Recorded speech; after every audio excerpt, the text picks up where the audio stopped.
You guys can see, isn't it? That's good. MashaAllah. That's good. Tell you first of all, just I don't have marking stuff. Muhammad Amar Ahmad is here. Amar Ahmad. No. Muhammad Sufyan. Mahreen Bibi. Anam Shahzadi Harun Arshad. Muhammad Qasim Qureshi. Muhammad Saeed Fawad Tahir. It's a very long list, yeah. Very long list. Those who are here, alhamdulillah, they're still coming. अच्छा जी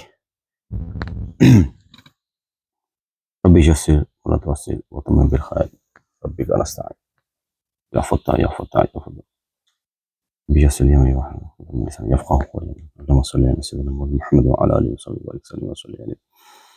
So inshallah, from now on, from this Saturday, we're starting this course. Well, we'll be starting 10 o'clock, so don't be late. It's the first day, of course. I was here 9:30 setting up everything, but the first day, so we had the wires all over the place. But last time when we did our course, that was in Ramadan. So now we found everything. Inshallah, before Saturday, we'll set up everything. Friday night, I'll set up everything. I'll be here 10 o'clock, inshallah. So be here 10 o'clock. It's not going to be like other courses. You go to the mosque, they're going to 15, 20 minutes late. I'm not going to be late. Inshallah, I won't be late. So 10 o'clock, we're going to start. 25 past or maybe 11, we'll finish. And after that, I'll take questions. After 11:30, I won't take no questions because I've got work as well. Got to go to work 12:30. So I'm going to go home, get ready, go to work. So after that, I'm not going to take no questions. So don't ask any questions. After that, don't stop me. 11:30, I'm just going to leave. So before that, I will give you inshallah time so you can ask all the questions. Acha, have you found easy coming this time? 10 o'clock? Okay, because 11:30, nahin.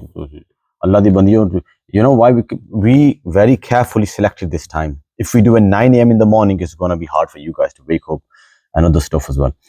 If we do it like later on, you know, if this much we do janazas as well. Let's say someone passed away today, or may Allah give long life to everyone. But the ladies are going to be here then. 11:30, normally they do janazah here. 11:30, everyone start coming in, or 12 o'clock. So someone is here already 11:30. We're doing there, sitting here and doing all the stuff. So it's not going to work. Or later on evening time, namaz are going on. So this is the best time to do it. 10 o'clock till 11:30 every Saturday. Now, of course, I did not write down every subject that I'm going to teach you. I started from water purity. But before water purity, inshallah, we are starting fiqh terminology. This is where I'm going to start. So what is actually fiqh? That's what we're going to talk about, inshallah. Fiqh terminology, what is fardh? Because I need to take you from the basics. And then I'm going to gradually, slowly take you up. Then you'll know the basics of fiqh, basics of deen. Like people come, they say, Imam Sahib, what is bid'at? What is haram? What is halal? What is fardh? What is this? What is that? So you know your basics. If someone asks you this question in college or uni, so you should know all these, you know, basics. So fiqh terminology, that's the subject. This is what we're going to do, inshallah, today. Introduction to fiqh. Fiqh is an Arabic term which means deep and comprehensive understanding. Fiqh means understanding.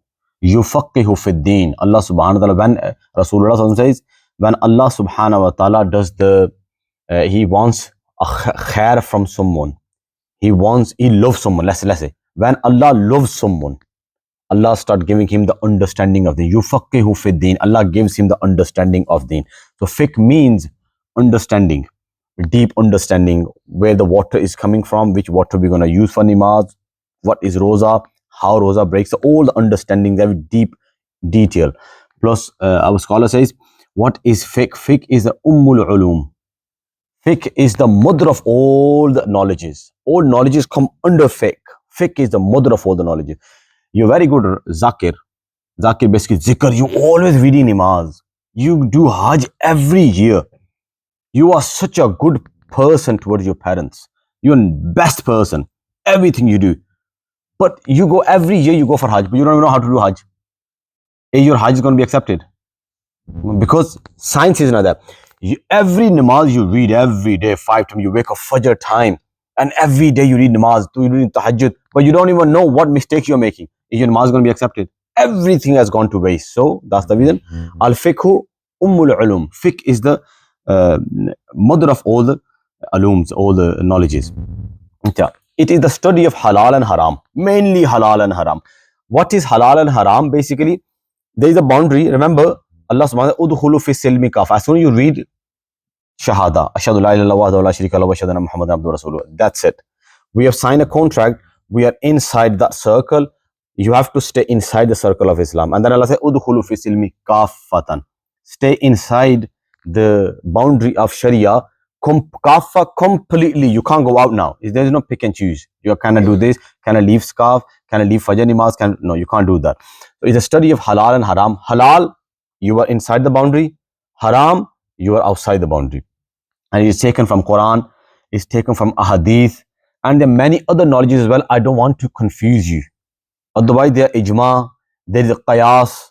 This is where normally fiqh comes from. So at the top is Quran, then Sunnah of Rasulullah, Ahadith of Sunnah of Rasulullah, then it calls ijma. Ijma is basically all the, I think it's going to come later on anyway. No, it's not. I don't want to confuse you because all the Sahaba, they gathered. Let's say there's something happened after Rasulullah passed away.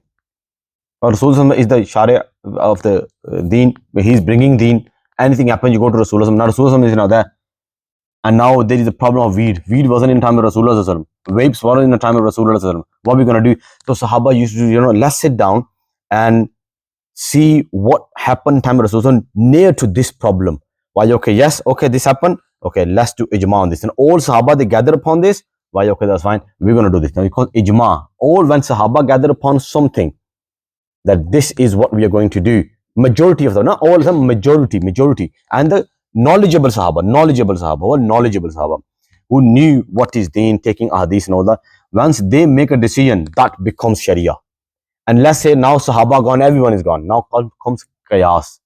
Qiyas is basically thinking, is that going to be this way? Is that going to be that? But the qiyas will be taken from Quran, Hadith and Ijma. But I don't want to confuse you. Just keep it Quran and Hadith, Sunnah. This is where normally fiqh comes. Now, terminologies. I'm going to start from the very highest one. Very high is Fardh. Any question you have regarding all that, whatever is spoken? No? Okay. Very high is Fardh. Fardh is obligatory action. Mandatory, you can say, you can't leave anything either in Ramzan, Roza, or the fries are in every ibadat. The Hajj, there are few fries. Namaz, inside the namaz, there are fries. Before the namaz, there are fries as well. In the Ramzan fast, there are fries. So very first one is Fardh, which is obligatory. Established by, there are Dalil Qata'i. What is Dalil Qata'i? Qata'i basically verse from the Quran. Dalil Qata'i, the very authentic something. And the authentication must be coming from Quran or Hadith Mutawatira. Second, Hadith Mutawatir. What is mass transmission? Like I told you before, majority of Sahaba, at least it's written 10 or 15 Sahaba. If they are narrating the Hadith, then that is Mutawatir Hadith. That Hadith can actually finish sometimes Quran ayat as well. If there is nothing coming from Quran ayat, you can't understand completely from Quran ayat, then this Hadith Mutawatir, which is the very highest form of the Hadith.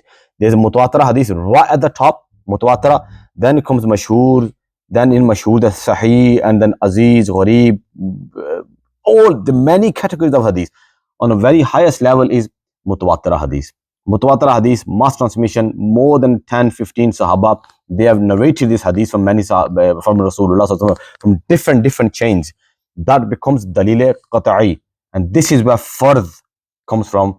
Anything haram or Fardh, it comes from here. Anyway, when we talk about haram, inshallah, we'll talk about this again. So Quran, of course, Quran says, فَاغْسِلُوا وَجُوهَكُمْ وَأَيْدِيَكُمْ إِلَى الْمَرَافِقِ, that you make sure you wash your hands and your feet and your face, all that. It becomes Fardh. There are 4 Fardh in wuzu, because Allah subhanahu wa ta'ala says in Quran, يَا أَيُّهَا الَّذِينَ آمَنُوا إِذَا قُمْتُمْ إِلَى الصَّلَاةِ فَاغْسِلُوا وَجُوهَكُمْ وَأَيْدِيَكُمْ إِلَى الْمَرَافِقِ, up to your elbows. And then he says, فَامْسَحُوا بِرُؤُوسِكُمْ, do masa of your head, وَأَرْجُلَكُمْ, and then wash your feet. These are 4 Fardh. Kulli, goggling your mouth or rinsing your nose, all that come from Sunnah. That is Sunnah. But this is where it's coming, Dalil Qata'i. So Dalil Qata'i, Fardh. Fardh is Dalil Qata'i. Next one, Ijma. Actually, that is everything is here. Ijma consensus of the companions. Basically, majority of companions are gathered upon something. It becomes Ijma. That things become Fardh. Like let's say, Wajib or Fardh become as well. Like I'll give you example of Tarawih Jamaat. Tarawih Jamaat, it wasn't in time of Rasulullah sallallahu alaihi wasallam. Then after, it wasn't in the time of Abu Bakr Siddiq radiyallahu anhu. Then after that, all the Sahaba in the time of Umar radiyallahu anhu. Umar said, why are we reading on our own? Everyone is coming in the masjid. Why not just start reading? And all the Sahaba, they said, why, okay, I think this is a very good idea. Let's do this. Talaq as well. Talaq was in time of Rasulullah sallallahu alaihi wasallam as well. Then one talaq is not three talaq, or one talaq sometimes three talaq. But after that, Umar said, no, people are taking advantage. We are not going to do this. One talaq is one talaq, and if you give three divorces, the three divorces are three divorces. Either you give in one sitting or you give in separate sitting. So all Sahaba said, why, okay, you know what, you are right. Why it was in a time of Rasulullah? Once that happened, then a person came and said, Ya Rasulullah gave talaq, and then Rasulullah said that one talaq is three talaq, whatever the hadith is. That was because in the time of Rasulullah, Arab people, they had the custom of repeating things. Yar, can you pass me water, please? Yeah, water, or water, yar, water. You're not going to give me 3 glasses of water, are you? Or 4 glasses of water, because I repeated myself 4 times. No, I'm actually giving you, I'm making sure, have you heard? That's the reason I was saying. And that was the custom of other people. But slowly, the custom was finishing. And Umar got it. He said, the people, when they give you, I give you divorce, I give you divorce, I give you divorce.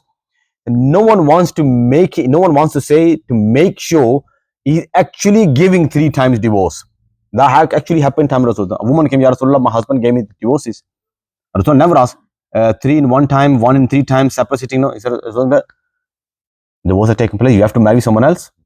Then you have to do his, if he leaves you willingly, then you have to do his iddah. Then you can come back to first husband. The hadith is very authentic hadith. It's called hadith Usala. But anyways, this is where the fardh comes from. Neglecting fardh. What happens when you neglect fardh? Not doing it is a major sin. If you don't do fardh, that is a major sin. Denying is it is kufr. Okay, if you deny fardh, what I mean, like fardh is coming, anything which is proven from hadith mutawatir, dalil qat'i, verse from Quran, or ijma. Sahaba said, by this is what it is.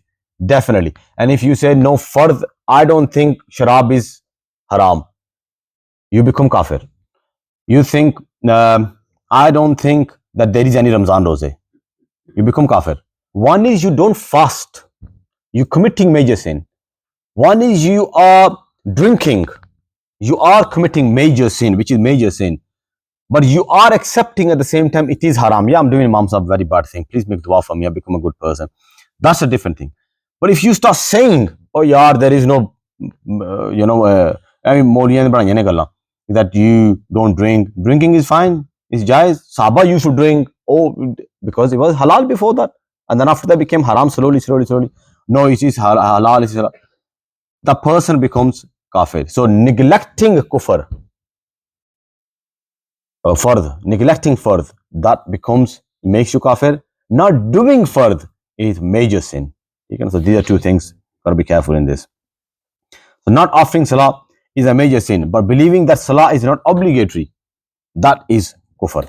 For example, now 2 types of fardh. There are 2 types of fardh. It would be better if you had your notebooks. Of course, you're not gonna know that. Anyway, give me email. I think I've already got your email addresses here. So what I'll do is, on these email addresses, I will send you all these, every subject whatever I taught, I'll send the whole PowerPoint subject on your email addresses, so that you can just go over if you want to, and you can take any notes you want to take note. And next time when you come, you can, ask me questions if you want to. So that's what I will do, inshallah. Now 2 types of fardh. First is fardhul ayn. Fardhul ayn is individual obligation. One person, it is fardh upon every single person. Like fardh namaz. I think it will give you example as well. One is fardh kifaya, communal obligation. Basically, collectively, you have to do that fardh. Give you example. For fardh to be applicable on a person, mukallaf, one has to be a Muslim, baligh and aqil. But anyway, I'll go to this after that. What is fardhul ayn? What is fardh kifaya? Fardhul ayn is reading namaz, zohar namaz, fardh upon every single person. Reading fardh zohar namaz, every single person, you have fardh upon you. But doing jamaat, that is fardh upon you as well. But if some people from that area, they come here and they don't the jamaat, then that sin of not observing jamaat in masjid will come off from everyone's head. Or you can say, Namaz Janaza, that is Fardh Kifaya. Fardh Kifaya upon every Muslim. Like person passed away and no one is doing his Janaza, no one did his Janaza.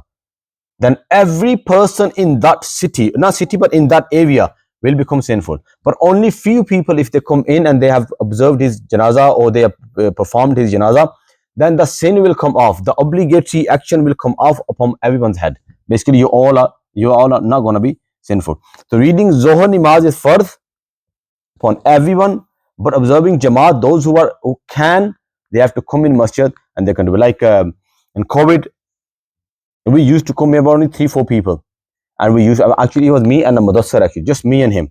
We used to do Jamaat here, so that sin doesn't fall upon everyone, even though it was an excuse as well. But of course, coming in masjid and doing 2 people, 3 people doing Jamaat, that wouldn't be harming anyone. So that's the reason we are doing it, so that no one become sinful. So there are 2 kind of fardh. One is fardhul ain upon every person. One is fardh kifaya, that is upon collectively everyone. If some people from that area have done it, then inshallah it'll come off from everyone's head. For fardh to be applicable on a person, he has to be mukallaf. Mukallaf is basically the one, as soon he becomes, all these conditions have to be in mukallaf. He has to be Muslim, he has to be baligh, and he has to be aqil. Muslim, of course, you have to be Muslim. Like you can't say to someone like let's say non-Muslim that you have to do Hajj. No, if he has gone to to do Hajj in Makkah, his Hajj is not going to be accepted. Why? Because he never signed the contract of Shahada. You have to sign the contract, then you Hajj becomes further upon you. Or if some non-Muslim becomes Muslim, you can't say to him, oh, you have to give all those zakata since you have become baligh, and you have to do Hajj now, this and that. No, it's not going to be happening. Now his everything will be started because they just become Muslim. So you have to be Muslim, you have to be baligh. That's very important. Baligh is, there are 2 conditions for women. When they become baligh, their age starts from 9 years to 15. Between that, they become baligh. Signs are shown menstruation. Main is menstruation. Your sign is menstruation. People start saying in a boy side, no, my pubic hair are coming. That's not the sign of pubic hair are coming, this and that. No. Your sign is menstruation. As soon menstruation happens, you are baligh. Before 9 years old, before 9, 8 or 7, if you start bleeding, that's not going to call as you have become baligh. No. The time starts from 9 to 15. Between 9 to 15, as whenever you bleed, certain way, and of course he has to be, that actually a subject I've added as well. That's a new subject which I never mentioned that. But next 6 months course when we're going to do, inshallah, I'm going to talk about the whole that menstruation subject, and of course our baby's birth, the bleeding, basically all the bleeding stuff. So you guys know, it's so confusing. We have been reading about this subject from so long, like 12 years now, and still we get so, whenever we get to the subject, my stage always, my stage always says, how are we going to calculate now? 3 days came and 2 days, and then it stopped. Then 7th day came. Then after 15 days, then before 15 days started coming up, and then 14 days, and some they don't even bleed. Some they bleed, they don't even stop bleeding.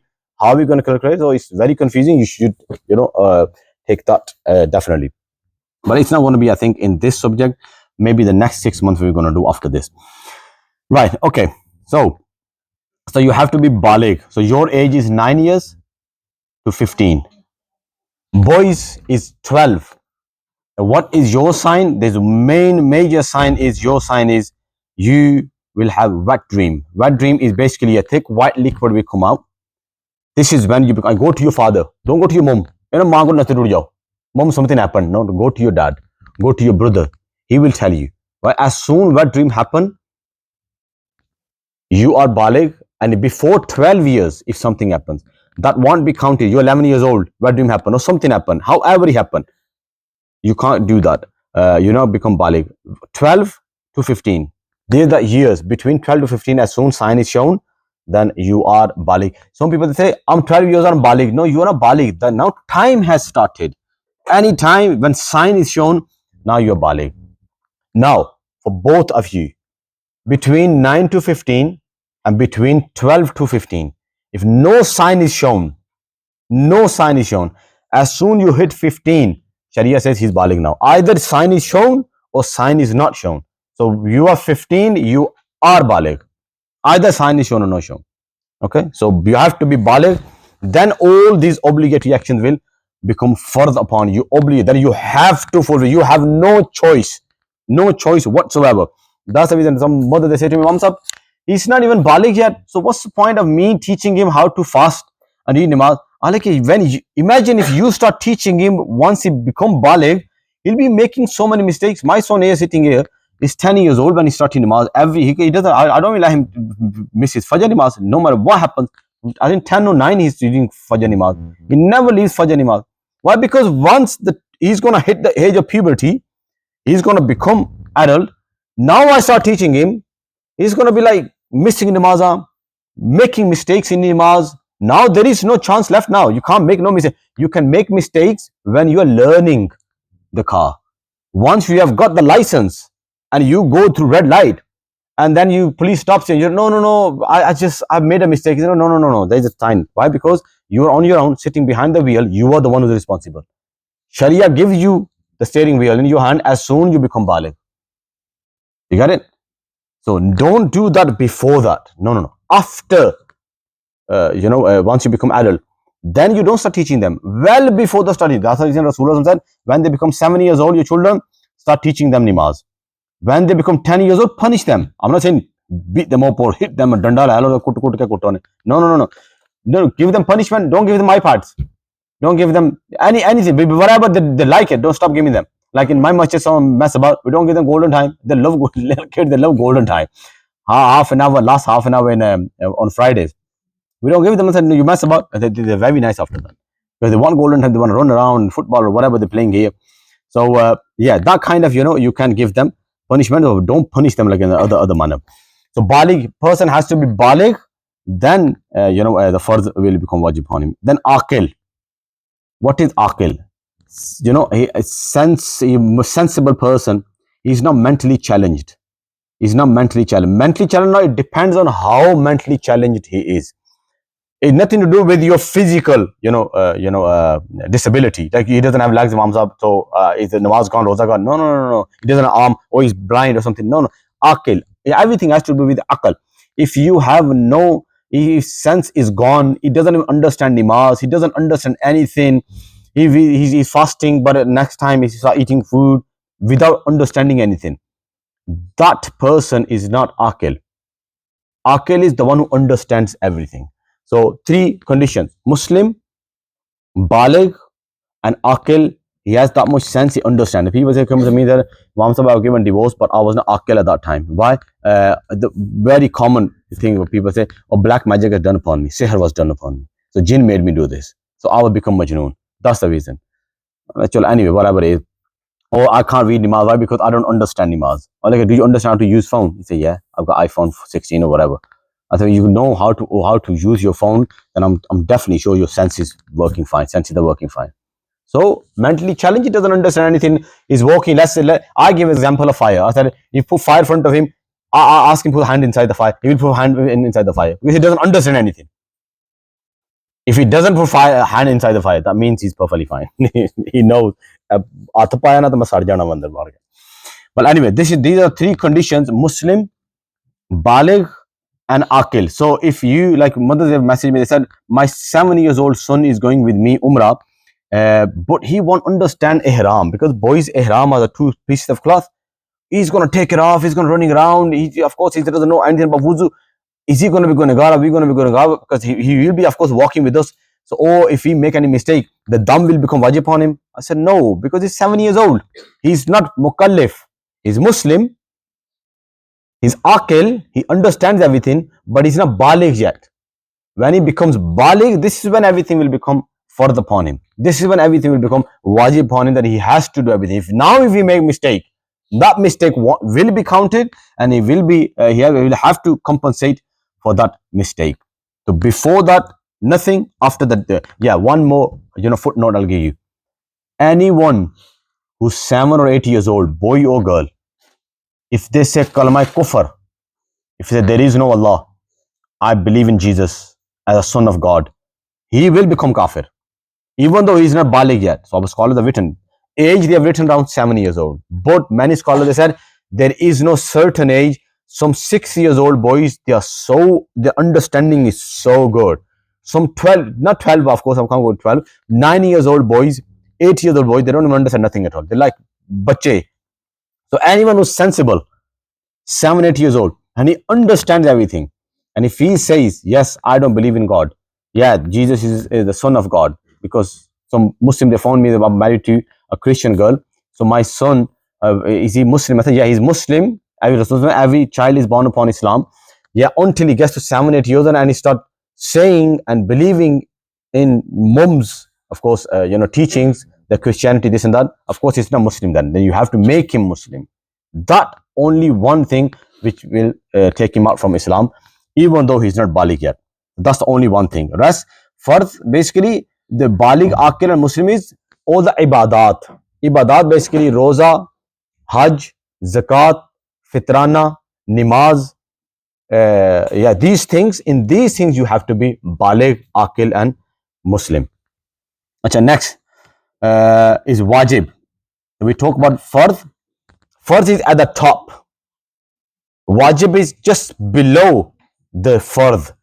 Actually, Wajib and Fardh are kind of same thing. You will see that there's only one difference. Again, it's established by Dalil Zanni. Before it was Dalil Qata'i. What is Dalil Qata'i? Quran and Hadith Mutawatir. Highest form of Hadith. Very high form of Hadith.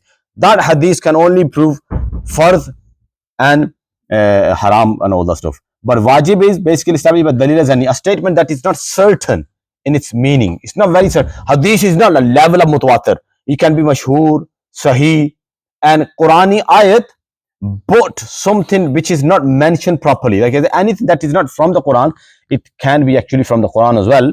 But the understanding is differently. Like one ayat, meanings are coming two or three. Meaning can go this side, meaning can go this side as well. Then scholar says, no, I think that's what it means. No, I think this is what it means. So it can be that as well. And it's not coming from Mutawatir. Mutawatir hadith, which is reported numerously by different narrators, is Dalil Zanni. Before it was Dalil Qati we talk about. Now they're talking about Dalil Zanni is with Wajib. Neglecting Wajib. Not doing it is a minor sin. It's not major sin. Major sin was Fardh. It's a minor sin. Denying it is deviance, basically, innovation, kufr, basically. You become murtad. You are not Muslim anymore. Denying is deviance, basically, gumrahi. You don't become kafir. If you deny Fardh, you become kafir. If you deny Wajib, like let's say someone says, there is no Isha Nimaz, Isha Fardh Nimaz, you become kafir. But you say, there is no Wajib, there is no Witr in Isha Nimaz, no Witr. No, Witr is Wajib. You don't become kafir, but you become gumrah. That the guy lost his mind. Yeah, there is Witr because it's Wajib. Next, Sunnah. The two kinds of Sunnah. So first we talk about Fardh, then we talk about Wajib. Now we're going to talk about Sunnahs. Sunnah is of two types. Sunnah Mu'akkada, habitual practice of Rasulullah Sallallahu Alaihi Wasallam. Leaving it habitually is a minor sin. Basically, Sunnah Mu'akkada is emphasized Sunnah. Emphasized Sunnah, Rasulullah never left. He used to do it. Always he used to do it. But certain times, let's say 2 o'clock is Asr Namaz and you are sleeping or something, or someone was doing Jummah and speech, he prolonged the speech so much that it came 1:45 or 1:10, then you quickly read 2 fardh of Zohar Namaz and no need to read Sunnah. Why? Because you got no time left. You have to go indulge yourself in fardh now. Or you were sleeping, you woke up only 10 minutes before Asr Namaz, at 2 o'clock is Asr. You woke up 10:02. Now quickly do wuzu and only read Zohar Fardh Namaz. Now you leave Sunnahs. This is the only condition you can leave Sunnah. Or you are, let's say, you have to catch train or plane and you are at the airport and you know you're going to miss out. You only read 4 Fardh. Or yeah, very, the common question, TAs, teacher assistants, teachers, college, uni students, high school students, they ask me, once a 15 minutes break, 20 minutes break, how can we read full namaz? I said, no, you don't have to. Oh, they're saying we're missing namaz. When I gave this answer, some guy messaged me, I think it was I don't know who it was, private number, but he never messaged me after that.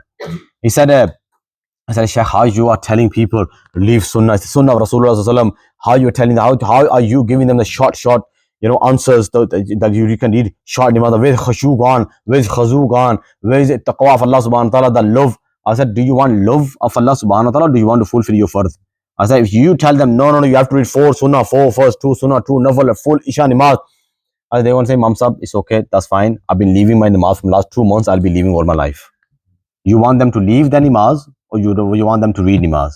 It never messes me up. I say, because you are here, you don't see anything. I'm here, I'm seeing what's happening. People are not reading namaz because of this reason. When I give them this, way of reading namaz, they never miss namaz. I say, yeah, namaz is going to take you maximum, if you already got the wuzu, 2 to 3 minutes. Now tell me you don't have 2 to 3 minutes? Like you're in school or uni, go for some excuse. Teacher, can I go for like toilet or something? Do wuzu quickly.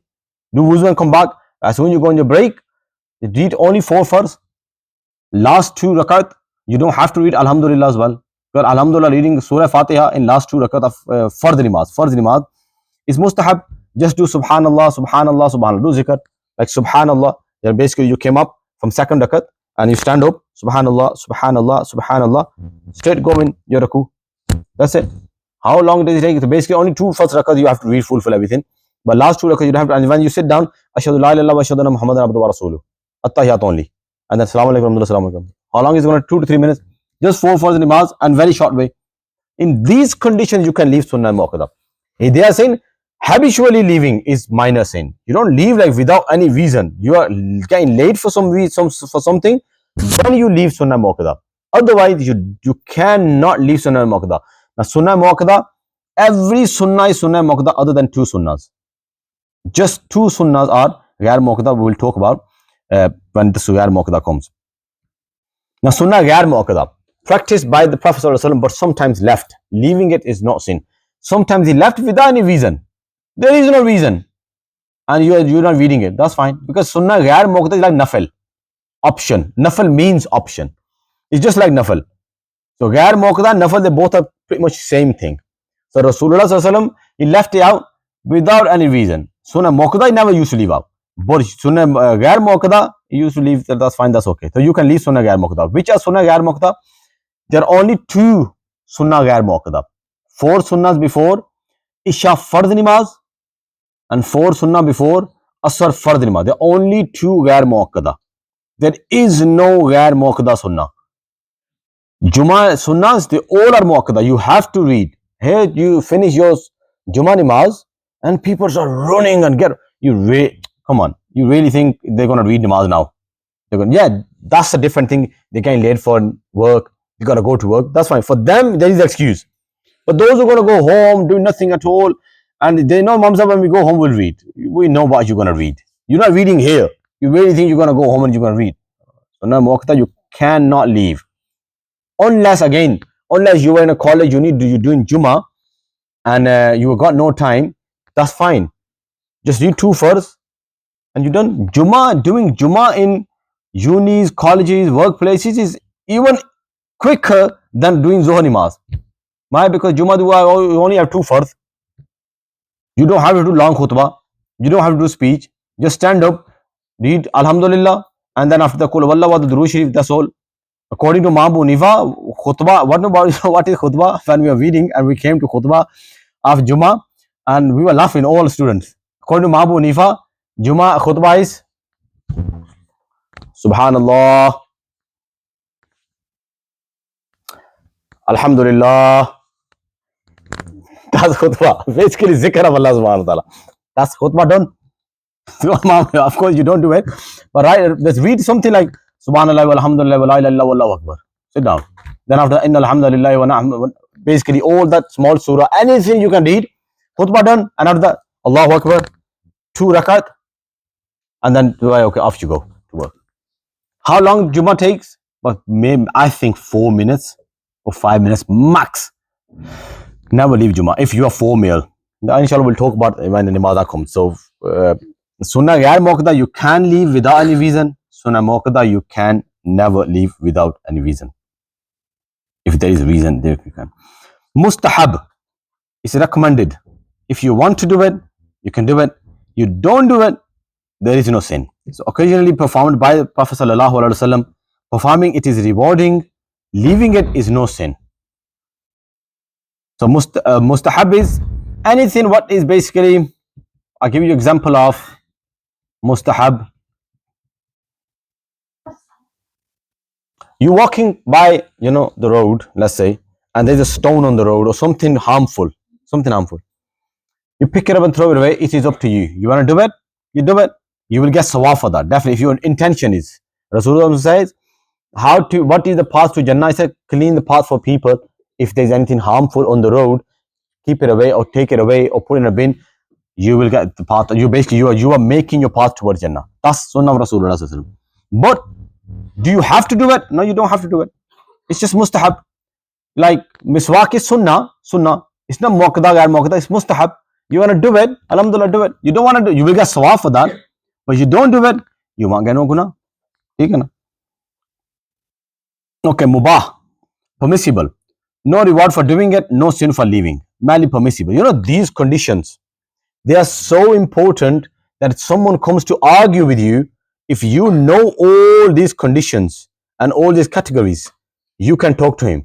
Like uncle came, bless him, last Jummah, and he was looking for me. He came down, and I was sitting in my office after Jummah, and he said to me, Imam Sahab, I need to speak to you. I said, I have no time. I have to go. I was actually at an appointment with Hafiz there, because I was going to talk about all this. What do you think? What I can take from you?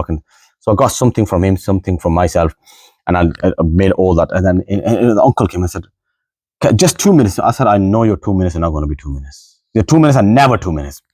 He said, no, can I talk to you? I said, Bura to nahi manayenge, mani. And he said, you read namaz so fast. You have destroyed everyone's namaz outside. I said, sit down, uncle. Come on, sit down here. Tell me how I destroyed everyone's namaz. Come on, let's sit down here. In the library, we sat down. But Imam Sahib, you came back from Raku and you never stood there for. I said, how long you have to stand there for?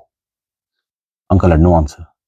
He said, no, but you have to read Sami Allahu liman hamida rabbana wa lakal hamda hamdan kathiran wa kathiran wa kathiran. And then he kept reading. I said, I don't have time to read Quran there. Saviors, they don't have time. People need to go to work too. So he said, no, but at the end, I was reading dua and you made salam. But you have to read at least 7 to 8 dua he read. I said, no, uncle, he's Rabbana gfirli wali walidayya walil mu'minin yawma yaqumun Rabbi ja'alni muqima salati. I read everything. He said, no, but you have to do this, you destroyed everyone. I said, no, I didn't. He said, but in Sajda you went right. I said, it's special only in Jummah day, only Jummah day. You know how many times I read Tasbih? Only Jummah day, 5 times. I don't read 3 times. So the people behind me, there's 1,000 people upstairs behind me. When they read namaz, so I take some people, they read nice and slow. So I read 5 times every time. My raku is always 5 times Tasbih, Subhan Rabbiyal Azim, nice and slow. That's why I take time in raku, I take time in Sajda. I said, but how do you know wajib is not? What other? I asked myself, what other wajibat of namaz? Uncle, tell me. He had no clue. I said, what is the fardh of namaz? Do you know? He had no clue. I said, once you done Ashhadu an la ilaha illallah Muhammadan, I can even make salam. Namaz is done. He said, no, but Durood Sharif and dua, that is fardh.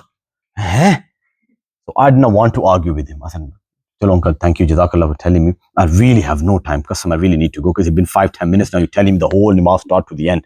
So if you know all these terms, you can make them nicely sit down and you won't get angry as well. When person become angry, he becomes angry when he has no knowledge. He starts screaming. That's psychology of teaching. He said when teachers start screaming, teachers start beating his students up and start screaming, he's filling up the gap of him not being knowledgeable. He has all the ways and different paths, and he can teach people. I've run off. Now he's just filling that space with screaming. That's what psychology of teaching says. But when psychology says, when you understand the game, you never panic. So if you understand, you will never panic. If you understand, this is the basic. People think these are the fazul things. This is the main thing. When someone comes to me, then he says to me, why are you leaving this? Is it sunnah? Is it fardh? Is it haram? Is it halal? They go lost there. Go to mustahab, go to mubah. Like people say, Imam Sahab, eating pakode on Ramzan is bid'at. I said, yeah, it is bid'at. For what bid'at? I said, bid'at. But what bid'at? But actually it is mubah. Mubah is no reward for doing it and no sin for leaving it. That will come in a category of mubah. Or if you have good intention, it will become mustahab. That I am going to make food, halal food. You know, before that, make these kind of tensions, especially ladies. I'm preparing food for my family, pakode or roti or something, that when they're gonna eat, they will have strength and they go for namaz and they stand in tarawih. When you have this intention, it will become mustahab. It will come out from mubah, it will go in mustahab and it will give you reward as well for that. What bid'at? What kind of bid'at is? I don't think they have written bid'at here. Bid'at, I thought what kind of bid'at is? Bid'at is anything which was not in time of Rasulullah sallallahu alaihi wasallam. I'll talk about bid'at, I think, at the end. I don't want to mix this up because it is not here, but at the end, remind me that there's bid'at I want to talk about as well. So mubah is no reward for doing it and no sin for leaving it. Like let's say you can taking bath. One is sunnah bath, one is fardh bath. Fardh is when you come out from your menstruation, or after physical relationship with husband, or after once you had wet dream or something. After that, you're taking bath. That is fardh upon you. You have to take bath. You come in masjid, it's haram for you come in masjid. Real masjid, proper masjid, not here. If you're going to menstruation, you can come here, but you can't go in real masjid, proper masjid with normal namaz place. Or you guys, if a fardh ghusl is fardh upon you, when a ghusl chapter comes, we'll talk about all the ghusl. Then coming here is fine still. The wet dream happened, something happened. You have to take bath. You can't touch Quran, you can't read Quran, you cannot come in masjid outside. Here you can. That is fardh. One is sunnah ghusl. Sunnah ghusl is taking bath on Hajj day or Arafah day or before Ihram, both Eids, Jummah day. That is sunnah. Mubah is you feeling really hot. That is, you take bath. You take bath, there is no swab. You don't take bath, there is no guna. So that is mubah. Mubah is something, no benefit of this dunya or akhirah. No reward. Next is haram. Achha, before haram, I think let me talk about bid'at. There is no bid'at here. So bid'at, what is bid'at? That is very important. You probably heard this word everywhere on YouTube as well. It's bid'ah.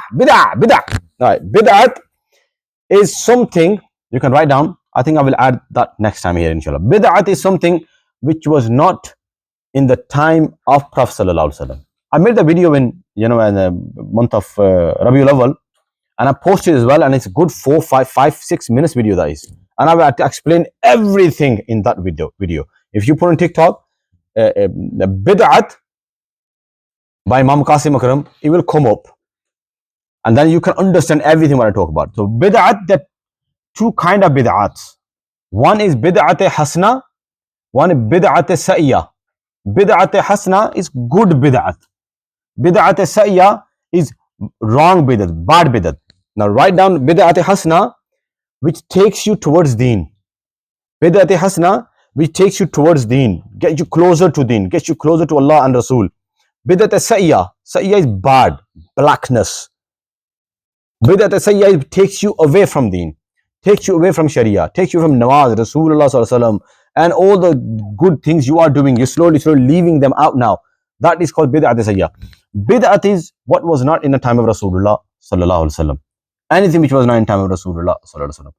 And people say Milad wasn't in time of Rasulullah, even though Milad was in the time of Rasulullah sallallahu alaihi wasallam. But anyway, bid'at is, let's say, making pakode. I told you before. Pakode is bid'at. People say it's like it has become obligatory now upon Asians that Aftari, Roza doesn't open until you eat a pakode.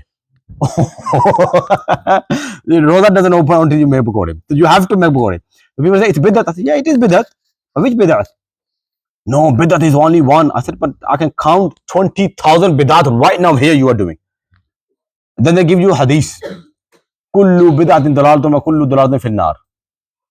Every bid'at is gumrahi, misguidance, and every misguidance will take you to hellfire. I said, yeah. Now they stick to this hadith now. Let me talk about. I said, kullu bid'atin dalalatun. Every bid'at. I said, do you use car? No, brother, I'm talking about deen. I said, no. Kullu bid'atin. Rasulullah said here that deen or dunya. First, I'll come to deen as well. I will come towards deen. I'll tell you in deen how many bid'at you're doing. But let's just talk about kullu bid'atin. Stick to hadith now. Kullu bid'atin. Go get camel. Putter, go to work on camel next time. Go on donkey, mule, something. The transportation, mean the transportation, Rasulullah only this. Why using phone? Is it bid'at? Rasulullah never used it. No, brother, stick to it. I said, no, kullu bid'atin. Bring any imam to me and I'll tell him, argue with me. On this kullu bid'atin. Kul means every single bid'at is dalalat. Any innovation, what comes after. I said, including you are bid'at too. Why? Because was you in time of Rasulullah Sallallahu Alaihi Wasallam? So no. Think about you, then you are bid'at too then. So basically, I'm arguing about bid'at with bid'at. So it goes quiet. But let's go towards deen now. I said in time of Rasulullah Sallallahu Alaihi Wasallam, there was the Quran. That Quran had Zabar, Zer, Pesh, Dhamma, Fatha, Kasra. They don't even have dots. So stop reading this Quran we have here. Go and read that Quran, which had no Zabar, Zer, Pesh. You have to read the Quran. Why? Because reading this Quran is bid'at. So all this Quran in this masjid are bid'at. Don't touch them. Go read Quran like we read Quran. In our Dars and Islamic class, we don't read no books which has got Zabar, Zer, Pesh. Of course, we can't read. Ustad never let us read. Because it's your 12th year.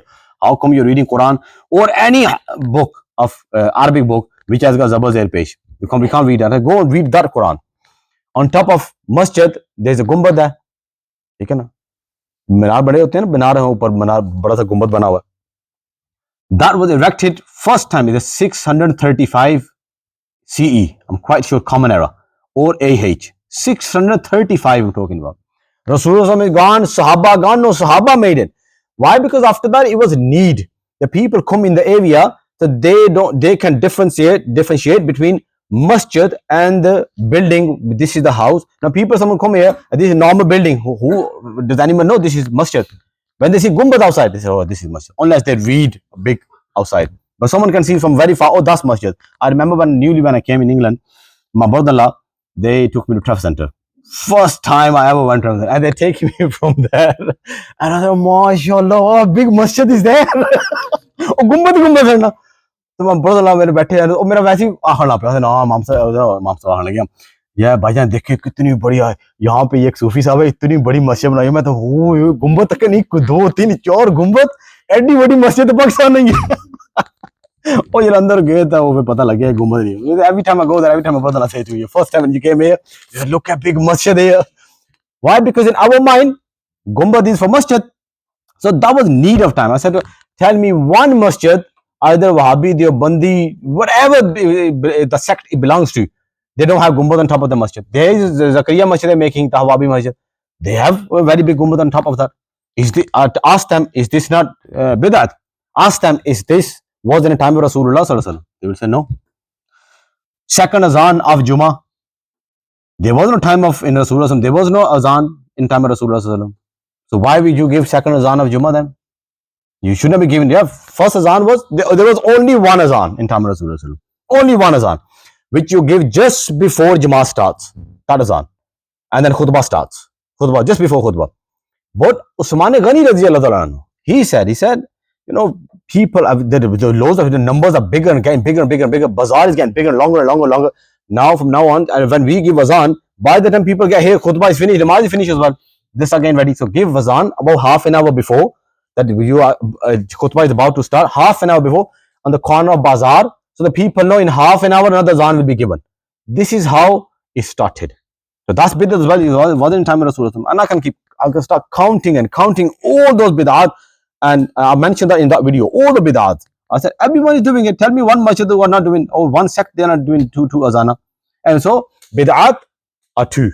Bid'at sayya, bid'at. Rasulullah hadith sharif, man sanna fil islami sunnatan hasanatan.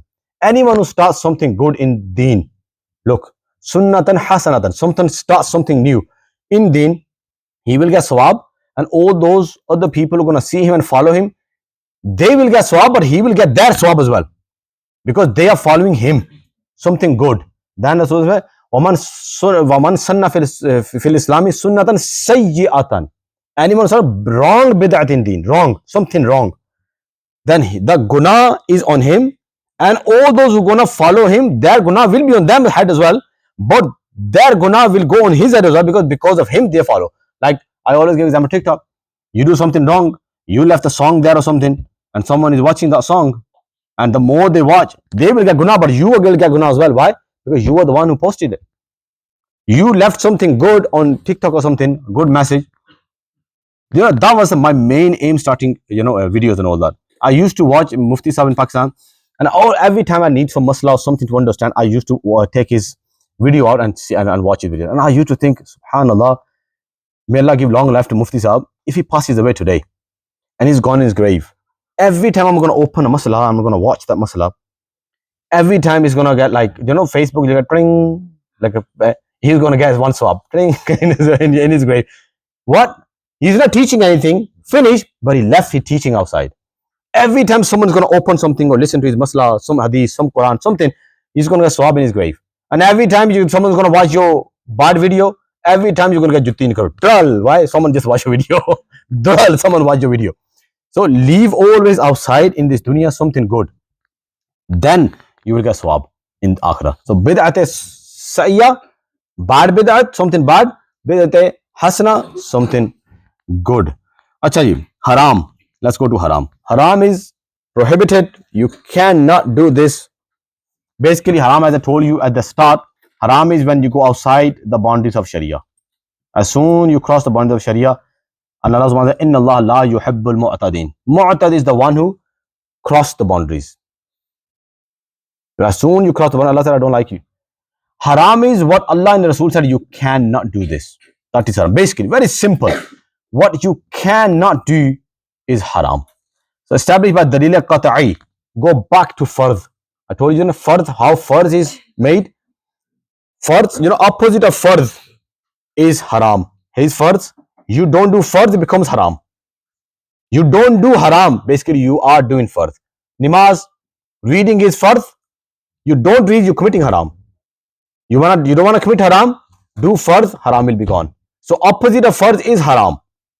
So doing it is prohibited and denying it is kufr, opposite of Fardh. So if you say alcohol, let's say haram is, if you denying it, haram, alcohol is haram. You say no, it is halal. Someone trying to make it halal. Somehow, however they're trying to make it halal, he becomes kafir. As I said to you before, drinking is haram, but denying something which is fard is kufr. And denying something haram, that's kufr as well. Like I came in this masjid, and a certain person in this masjid, those who know, don't say any name, he never eats chicken. He doesn't eat chicken. He said chicken is haram. He says chicken of this UK is haram because, I said, uncle, why? Why it is haram? And he said, because they don't see sunlight. They just inside, and then they feed you. So he never used to eat chicken. Never. Anytime chicken is made here, and I only eat chicken breast. And he said, you're our imam, you're eating haram. So one day we sat down. I said, uncle, do you know when you give fatwa halal and haram, do you know what are the hidden wordings are behind the fatwa? He said, what are they? He said, Allah and His Rasul said. Why? Because we just read haram and halal. Where is it taken from? Quran and Hadith Mutawatir, where there is no even single doubt that Rasulullah maybe said a no. No doubt at all. It is definitely coming from Rasulullah. I said, remember, whenever you give fatwa halal and haram, you have to be so clear. It's not some joke or something. No. You can't just make a joke of this. Oh, haram. I said, remember, the hidden words, Allah and His Rasul said it is halal. Allah and His Rasul said it is haram. So you were saying chicken is haram. Tell me how Allah and Rasul said it is haram. Halal is anything when you have done zabiha on chicken or any halal animal. You done zabiha with Bismillah, Allahu Akbar, that is halal. Either they have seen sunlight or they have not seen sunlight, or however he grew or whatever, he grew on a kafir's home or he grew up on a Muslim's house. This is chicken, zabiya done, that is halal. So when you say it is haram, I said to myself, making halal thing haram is as bad as making haram thing halal. It's just like you saying, oh no, alcohol is halal. Astaghfirullah. I said exactly same as that. You are saying chicken is haram because it's something halal, you making it haram. Since then, I don't think he ever said it. He's eating chicken as well nowadays, I think. I've seen him last time. So, haram, you cannot, deny it. If you deny something haram, like let's say, dupatta. I've seen that as well. Some people, they just to give themselves tasalli, they say, oh, dupatta moliyan banaya. It is proven from mutawatira hadith and from Quran as well. And I think I talk about all that in my one of the video, and I gave all the references from Quran, from Hadith as well.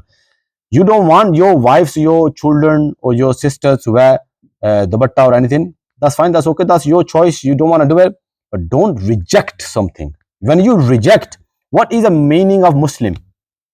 Muslim means the one who bow down his head in front of Sharia of Allah subhanahu wa ta'ala. That's called Muslim, kabul karne wala, salamti wala, who accepts from Allah subhanahu wa ta'ala. Salim, please, kabul, take this, please. But the one, kafara, what means kafir? Kafir doesn't mean the one who's, kafir means actually the one who rejects. Kafir means rejection, Muslim means acceptance. As soon as you reject something, of course you become kafir. But reject what? Something haram or something halal or something fardh. When you start rejecting them, you become kafir. Not doing it is different thing. Rejecting is different thing. Makruh. Makruh are two types of makruh. Makruh tahrimi.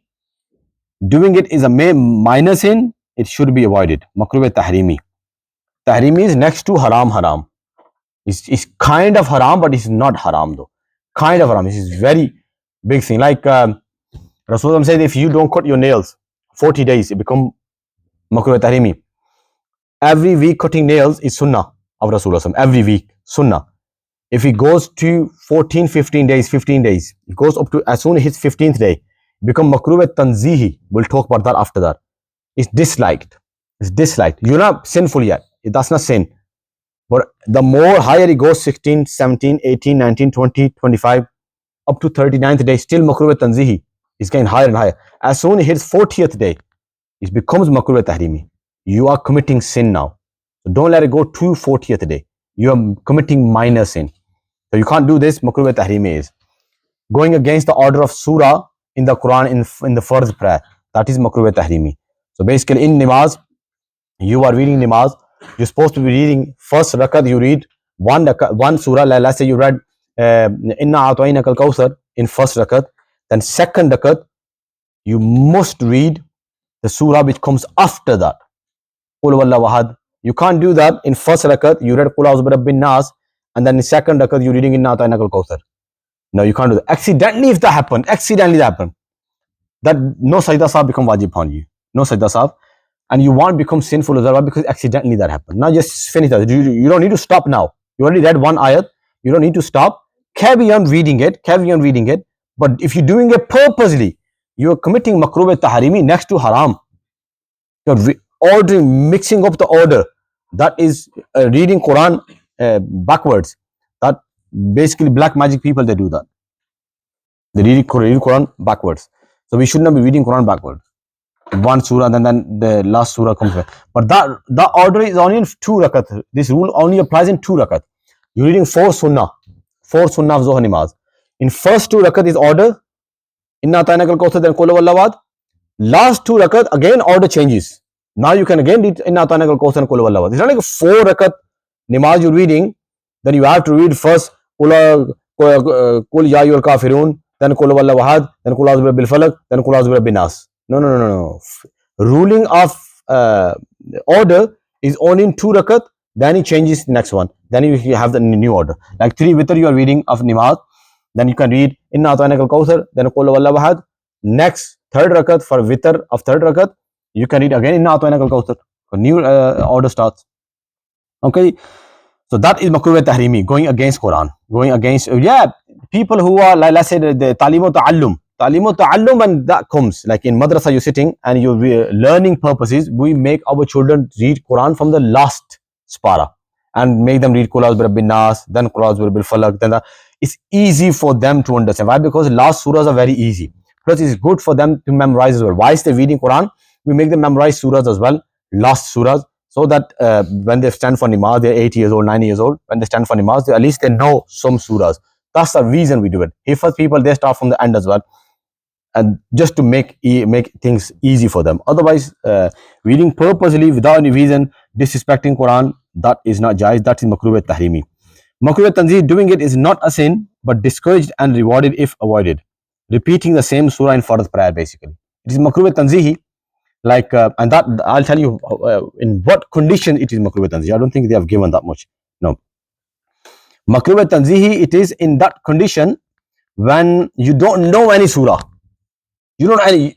Let's say you are revert and you only know inna ata'ina kal kawthar, or you are not revert. You are Muslim. You're born in a Muslim family, but you newly came towards Islam and you only know one surah, or let's say you know everything about Islam but you only know one surah. Now in Fardh namaz, first rakat you can read na ata'ina kal kawthar or whatever surah you know, and the second rakat you can read the same surah as well. But if you know two surah, more than two surahs, you should not be reading surahs same in first two rakat, because Fardh namaz last two rakat you don't read surah anyway after Alhamdulillah. But first two rakat you have to read surah. But if you know two surah, more than two surahs, you have to read one surah and then the second one must be the next one, some other surah. But if you read two surahs and you know other surahs as well, but you read two surahs, same one, it was an accident. Purposely you're doing it. You're committing makruh tanzihi. It's not sin, but it's disliked. Disliked thing. You should not be doing that. Okay? Mukya koni? How many are there? Achha, the laws of Sharia do not apply to non-Muslims. So laws of Sharia, I mentioned that before, that who have to follow all the first obligatory action, whatever action I gave you, who has to follow three conditions I gave you. Three people. Tell me. Girl side. Three. Muslim, very good. Second, Baligh. Aqil. You have to be Muslim, and the Muslim has to be Baligh. The first condition, Muslim. Muslim has to be Baligh, and that Muslim has to be Aqil. Next, someone who's insane cannot differentiate between right and wrong. He is not obliged to the things which are giving him Sharia. Sharia is giving him. Like namaz, I think someone sent me a message that, dementia. My father has gone to that level. He doesn't understand. It was actually himself, the person himself. He said, Imam Sahib, sometimes I read Alhamdulillah 15 times and still I don't get it. Like, I've read it Alhamdulillah now. If dementia has gone to that level, he doesn't even understand anything, what he's doing, what he's not doing. He doesn't understand nothing at all. He went in the coup or did not go in the coup. He went in sajda, not go in sajda. As he started namaz and as he's reading namaz, he started walking around. On that level, then namaz and everything will come up from you. You are fasting, but you don't even know. You hear you fasting, and then you don't even know you're fasting or no, and you start eating things. That kind of person, for him, then things will come off from his, basically, things are not obligatory upon him. So someone is insane. Someone I mentioned before, someone has given divorce. But he wasn't like, remember sihr, I always get this, sihr, black magic, all that. Imam Sahib, I was in the jinn was on me. That's the normal I get all the time. I was like, that doesn't mean that jinn was always with you. And why jinn doesn't work when your mom comes in front of you? Why don't you smack your mom? Why don't you drive into the wall? Why don't you smack your phone to the wall? Or why don't you hit your dad? Have you ever done that? No one is going to do that. But when it comes to wife, Imam Sahib, I had black magic done upon me. But black magic sara teri zirani te chalda. When it comes to wife comes in front of you, you start giving divorce, no matter what happens. And plus, we have to give fatwa upon apparent condition, because we don't know anything about jinn. There was that, jinn was that. Did you speak these words? Talaq, yes. Divorce has taken place. Oh no, jinn was speaking. I don't know. Why it was your voice? Yeah, my voice. Talaq has taken place. We don't know what jinn was that, but we have to give it the fatwa on apparent condition, whatever it was there. Anyways, someone is insane. Now, because insane, where the rule comes from, you should write this rule down as well, and it will help you. That Rasulullah says, two people, they are marfu al qalam. They basically, Allah subhanahu wa ta'ala, the pen is not writing anything for that person, whatever sins he's committing. Nothing is writing for him. Those one is who has not hit the age of puberty, who's child. Like I gave you the years, less than 9 years old. But again, the kufr one, definitely. If he commits any kufr, one kufr is you throwing Quran purposely on the floor, purposely you disrespecting Quran. That makes you kafir as well. To make sure your children don't do that. Yeah, accidentally drops, that's fine, that's okay. Pick it up, kiss and then put it on the side. You don't even have to give sadaqah. People start giving sadaqah. You don't have to, but you never did it purposely. Anyone who commits kufr before age of puberty and he understands everything, then that will be counted. Otherwise, Rasulullah says that marful qalam, the qalam is lifted from two people. One is a young child who has not hit the age of puberty, and second is insane person who's majnoon. Majnoon person is that, as I gave you an example before. Ask if fire is there and he puts hand in the fire. He goes top of the building and jumps. He doesn't understand anything. That kind of insanity, that kind of majnoon pan. Then that person, if he does anything, that won't be counted. And if he doesn't have to read namaz or roza or hajj, zakat, and nothing at all, and it won't be sinful. The second, third, a child who has not reached the age of puberty, yeah, there you go, generally which is 9 to 15 for girls and 12 to 15 for boys. This is according to the lunar dates, yeah, Islamic dates. So when a person is born, a child is born, then you check the date when he becomes 12. When he's 12 years old, check the date, Islamic, because you can check on the Islamic calendar as well, what Islamic date he was born. Like my little one, he was born, date case he, 20th, 20th of July. But we remember he was born 1st of Ramadan. 1st of Ramadan he was born. So if you say 1st of Ramadan up to this Ramadan, whatever the years are, they're always going to be, because Islamic, English years, Victorian calendar, they count 10 days back, 10 days back, 10 days back, 10 days back, they come. But Islamic states, they stay there. So maybe he is 6-7 months above, and then he is having, a wet dream or menstruation on this side, and they are actually 9 years old, and you thinking, no, she's 8 years old, and then the namaz is further upon us, everything further upon us, on her, and then you say, no, it's okay, mom, so you don't need to. Right? Okay. So as I said to you, last 15 minutes, I will give you 4 question and answers. Bismillah. Any questions you have, you can ask, because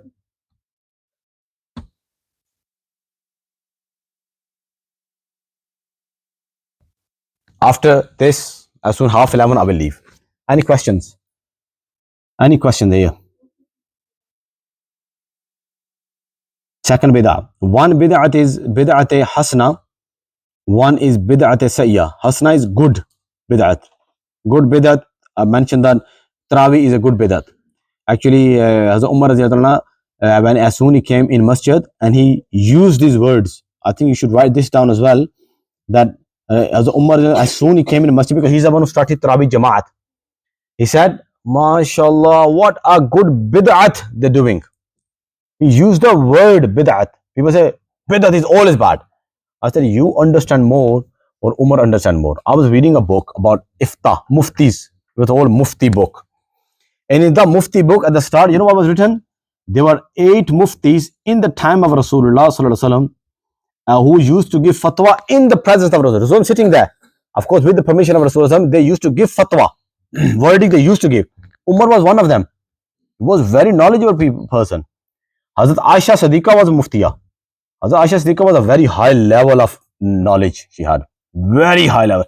He says she was Muftiya, she was Mujaddada. New Masail. Mujaddada is the one who's bringing new things, new Masail with a sense. Sahaba used to come to Hazrat Aisha Siddiqa anha to learn knowledge. Of course, in Parda was there, and they were learning knowledge from Aisha Siddiqa anha.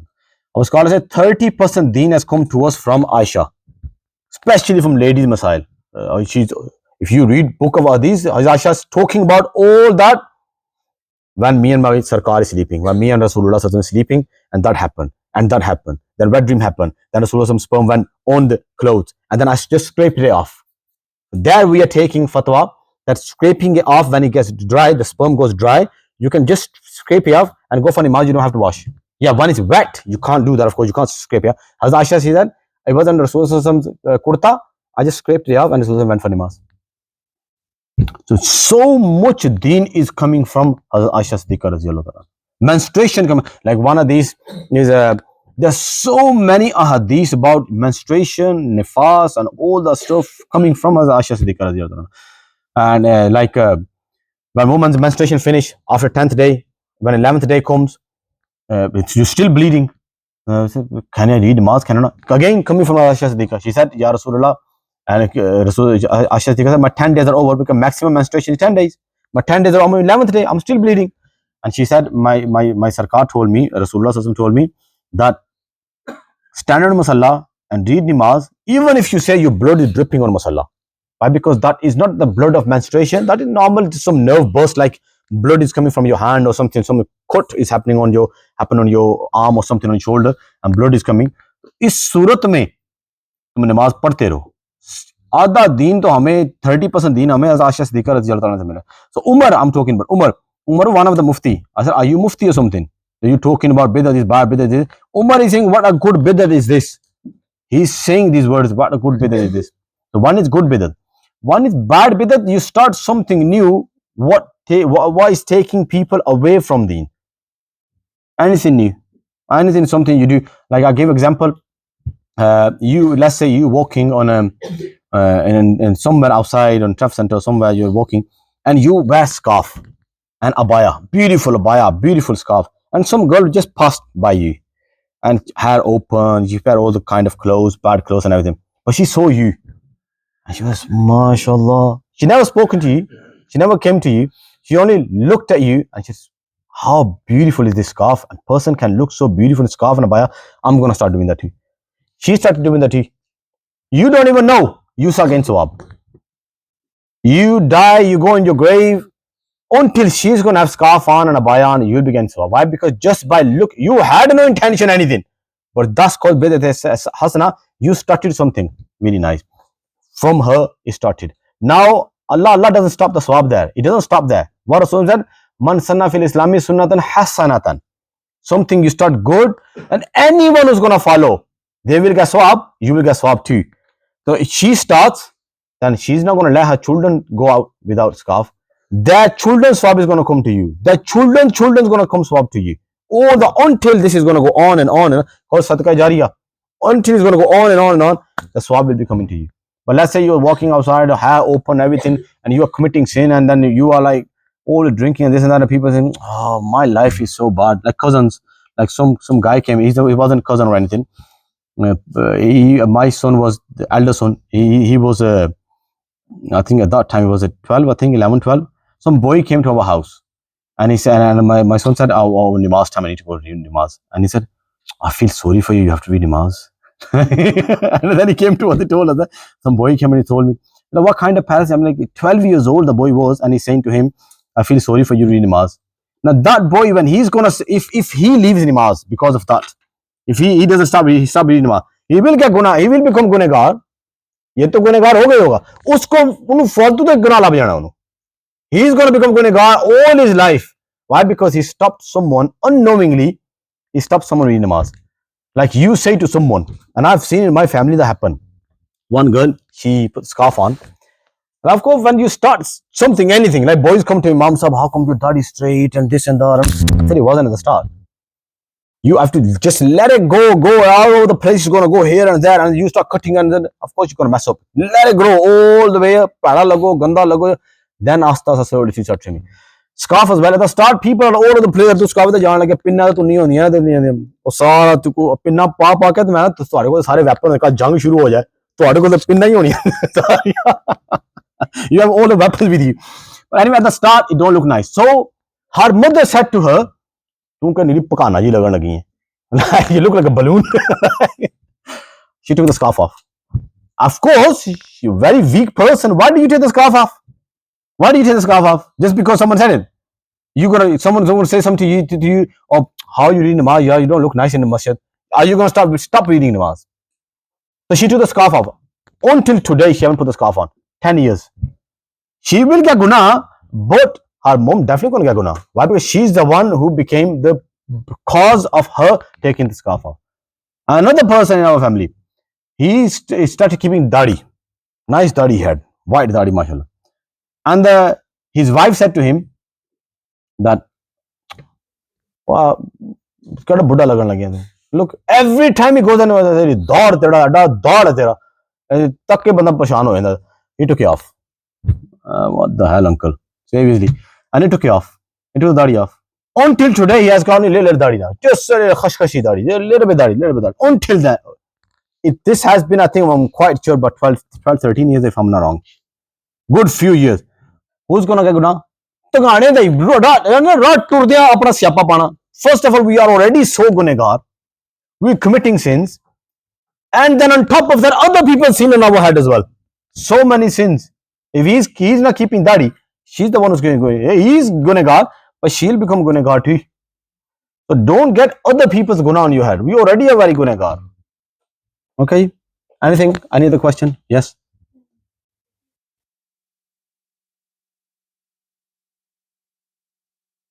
Not 10th day. 11th day. Of course, when has the subject comes, that day definitely you guys come as well. Because call to shadi, maybe your wife's gonna where your wife's gonna go? They're gonna come. Of course, now people come to me because now they see me, they start recognizing you as imam. He's asking questions. Or random, I'll give my number out as well. So many people, they ask questions. Now they ask. Normally people don't go to local Maulvi, Imam Sahab, and mera blood down lag gaya, to kya karna hai? No one goes, no one does. They're going to come to you first. Then if you don't know, then you come to us, and if you do understand a little bit, then you can at least tell them basics, something basic. So you definitely need to come. So menstruation is 3 days to 10 days. Some say for woman menstruation is, औरतों के has होता है वो fixed days होते हैं. Some of them are 7 days, 6 days. It comes and finish. 7 days, 8 days, 9 days, fixed days. Maximum is 10 days. If he stops on 7th day, and then you have to wait for one salah namaz, one namaz time, or go take bath. Take bath, and you see I'm clean. Next namaz is fardh upon you, or wait for one namaz time. There are two conditions. One namaz you waited, time is finished, no blood is coming, go take bath and read namaz. But again, if blood comes, and then he came and they stopped on 10th day, the whole those days which were in between, they were menstruation days as well. Because blood doesn't have to come every day. No, if he comes in between 10 days, 3 to 10 days, one day came, second day didn't, third day came, all 10 days. Then that 10 days, and he stopped on 10th day. The condition is stopped on 10th day. All 10 days are menstruation. But it continues to 11th day. Now you have to take it back to your adat ma'aluma, fixed days. If you fixed days are 6, I know this is confusing bit. If your fixed days are 6 or 7th, and then blood kept coming, and it went to 11th or 12th day, after 6th day, 7th day, we're going to say that was blood of, let's say, it's called istihaza. Istihaza basically, bimari ka khoon. Because some illness, blood is coming. So now all those namazah, from 6th day till 11th, 12th day, you have to repeat the namazah. Why? Because you are pure. Very confusing. ये आएगा ना, फिर मैं उर्दू में समझाऊंगा आपको. उर्दू में बात करूंगा मैं, फिर मैं इंग्लिश में बात करूंगा इसमें, कि हैज का मसला इतना गंभीर मसला है ये, कि इसको समझाने के लिए ना आपको, देखो मुझे अभी टोपी के अंदर पसीना आना शुरू हो गया, क्योंकि इतना होता है कि 7 दिन से चला और 10 दिन पे रुक गया, 10 दिन पे रुक गया, फिर आपका वो पूरा का पूरा हैज ही गिना जाएगा. अगर 11 दिन पे चला गया तो आपने वापस आदत मालूमा पे लौटाना है. यानी कि 6 दिन अगर आपको नॉर्मल हैज आते हैं, 6 दिन पे लौटा के आपने उसके बाद गिनना है कि 7वां, 8वां, 9वां, 10वां और 11वां दिन, ये सारी 4 दिन की नमाजें लौटानी है वापस. तो your question is, if we go to 11th day, हुसना 11th day you take bath and you go and read namaz, even the blood is coming. 10th day you can't. 10th day because you're still bleeding, that is has days. 11th day, because Rasulullah says minimum days of has menstruation is 3, maximum are 10. No, you don't repeat fasting though. Yeah, past 10 days, you have, because you're pure now. Anything, whatever you're going to do after 10 days, because you're pure. And between one has to another has, there are 15 days of purity days. In between those 15 days, any blood comes, the blood is just blood of bimari, nothing else. It's just blood of bimari. No has can come in between.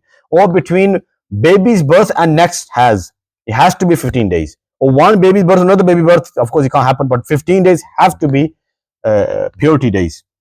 15 दिन purity के आने ही आने, पाकीज़ा दिन ये आने ही आने, इनमें अगर कोई खून आया तो वो हैज का खून नहीं होगा, because definitely 15 days Rasul said are going to be purity days. That's it. Any question man side? No, that's fine then. Yes. Yeah, of course you can. I think you go to manager. and manager will take that. Yeah, because someone paid here and they gave you a receipt as well. Make sure you take a receipt. Someone paid from here and they gave a receipt. You will give you a receipt. I don't know if manager is still there or no. Okay. Or you can come, you go, your madrasa kid, come sometime and go to madrasa. Yes.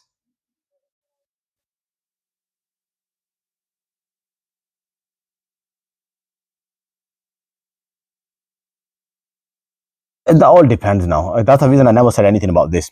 That all depends on the day of judgment now. That all depends on the day of judgment. Why he was not doing it? Allah can catch you on this. You know, Allah can. One thing our scholar says, beautiful, he says, never underestimate the tiniest sin and never underestimate the smallest good deed. People just leave it as smallest good deed. What we're going to do? Only one could we're going to do.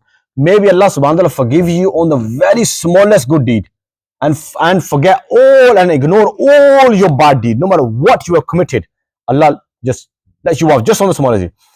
And never underestimate the smallest sin. It's okay. It's only one wedding.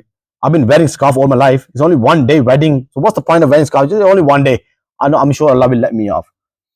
Maybe on that day, Allah gonna, ignore all your Hajj, all your Rosé, everything, and that day Allah gonna get you. You never know. Never underestimate smallest sin or smallest good deed.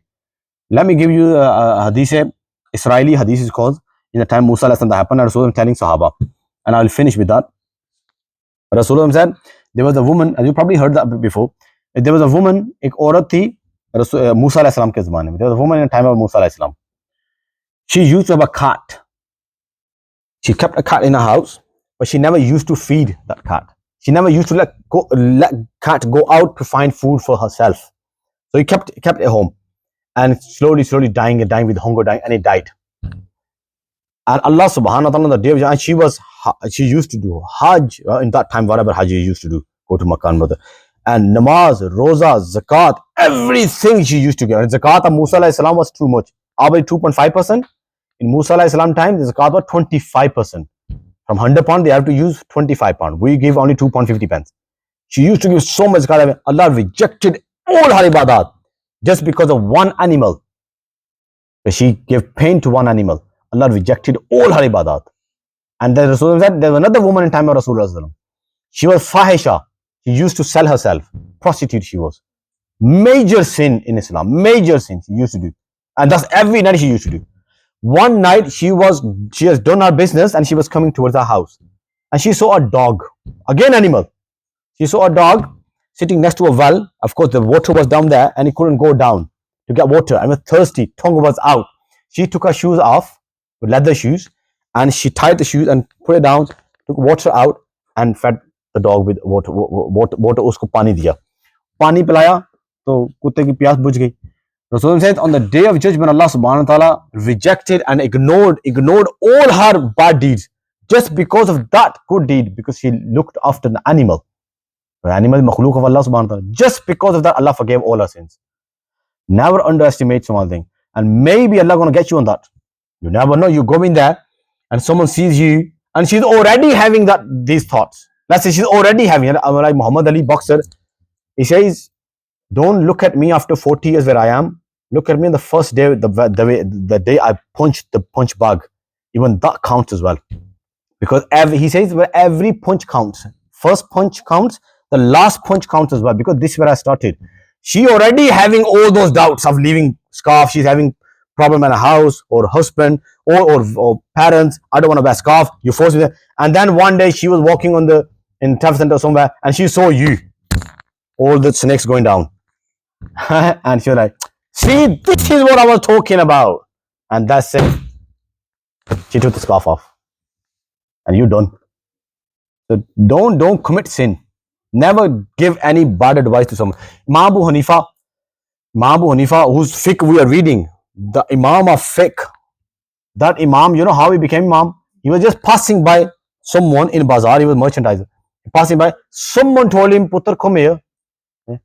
I can see a big faqih in you. Faqih basically the knowledge of person. You know, what is faqih? You don't even know anything about fiqh. You didn't know what fiqh means. Not much about the normal person passing by and someone called him, Putter, come here. Do something with your life. you cannot become something. He said, why? What shall I do? Become hadith. He said, anything else? Mufassir for Quran. Anything else? Faqih. He said, what's Faqih? They told him everything. He said, yeah, I want to become that. Now, all the Sahaba Mabu Nifa is going to go to the old person who just maybe he's just bluffed around. Like, like I always say that as well to my student. I know he's the most nakama person, but I always say to him, Putta, I can see someone in you. Mona pata hai that मैं कुछ भी नहीं करना, guess why? A messed up guy. He's just going to become something. But I always say to them, you never know those words affect and he changes himself. So give always good advice to your children as well and everyone. Don't demoralize them. Always give them encouragement, even though you see they're nothing. Keep giving encouragement. A person becomes something, inshallah. ठीक है जी, Jazakallah khair. Inshallah, I will see you next week. And next week we're gonna talk about, inshallah, types of water. Thus, another one very important, obligatory types of water. That what water you can use for wuzu, ghusl, what is pure. If you put hand inside the bucket, the water becomes pure or becomes impure. How to make it pure now? All these things, inshallah. This water bottle, can I do wuzu? Or if the Pepsi is here next to it, can I do wuzu with that? All other waters, inshallah, we'll be talking about. Leftover water, animal touched the water, bird fell in the water, or dog licked the water, or donkey licked the water, something, or cat was drinking from the water. All these animals we talk about as well when they go in the water. What can we do and what we can? Swimming pool water, puddle water when we're coming, or bucket water at home, or full tub water. All that, inshallah, we'll talk about next week. So this is very important. Why? Because namaz starts from wudu, and wudu starts with water, and water is always at home. Tap water, shower water, bucket water, inshallah. ठीक है जी, जज़ाकल्लाह खैर जी हज़रात. अस्सलाम वालेकुम व रहमतुल्लाह व बरकातुहू. Alhamdulillah. Abdul Rafi is gone.